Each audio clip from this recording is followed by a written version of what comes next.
ឥឡូវនេះខ្ញុំមកចិញ្ច្រាំប្រហុកញ៉ាំម្ដងមកបងប្អូនដាក់ប្រហុកជាមួយសាច់ជ្រូកដោយសារអរិយានេះគឺចូលចិត្តប្រហុកខ្លាំងបងប្អូនអញ្ចឹងបើមិនធ្វើទឹកគ្រឿងទេគឺយើងច្រាំប្រហុកជាមួយសាច់ជ្រូកមិនអញ្ចឹងទេដាក់ជាមួយពងទាទៀតជាតិហ្មងនិយាយមែនបងប្អូនហូបអត់សូវធុញទេគឺចូលចិត្តហូបណាស់ដោយសារវាឆ្ងាញ់ផ្ទាប់ជាមួយនឹងបន្លែគ្រប់មុខទៀតឥឡូវនេះចិញ្ច្រាំមកឲ្យបងប្អូន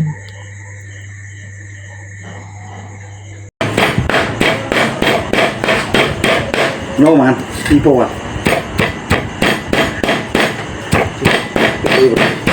លុយចិត្តលុយអីក៏គឺបងប្អូន1 2 3 4 5 ដល់ 4000 បង5រើស្រួលទិញឲ្យចាប់5រើ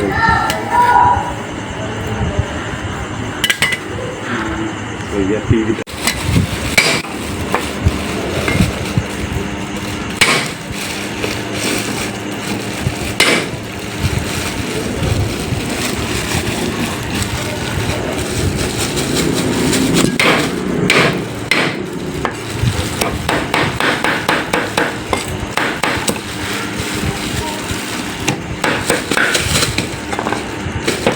ណាលើចូល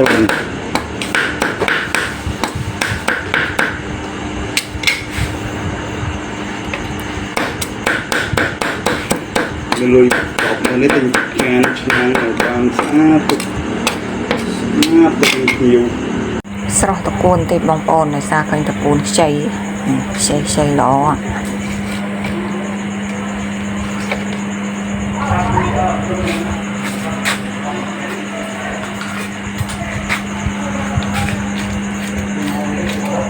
ស្រស់ស្លក់ហុក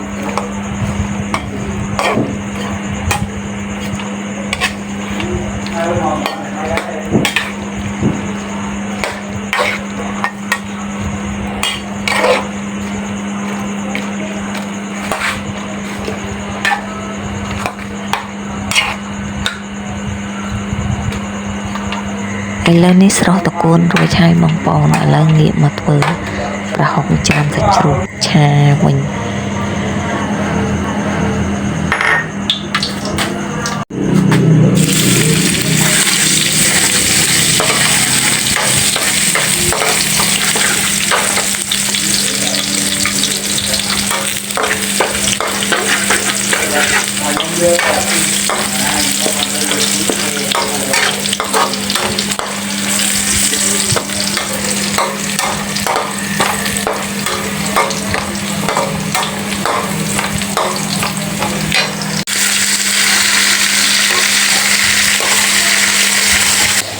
ដោយសារកាន់ដៃមកចំហៀងបងប្អូនអ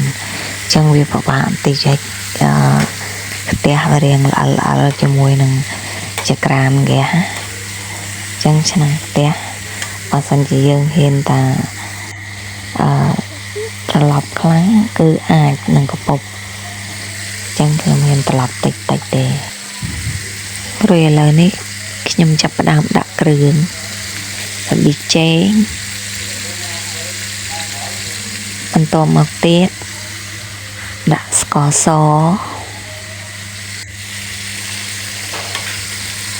ហើយយើងត្រឡប់ទៅបងប្អូនឈ្ងុយដល់ហើយបងប្អូនហើយចាប់សិនណាបងប្អូន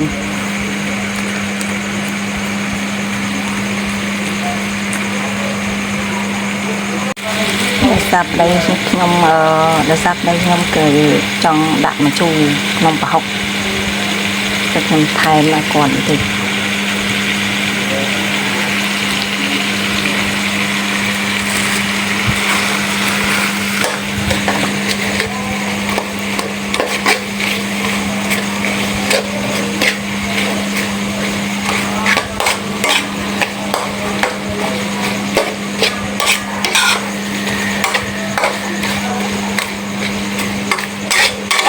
សា នេះមកសាធ្វើផុកឬក៏ធ្វើទឹកគ្រឿងភាសាតែចូលចិត្តចឹងណាបងប្អូន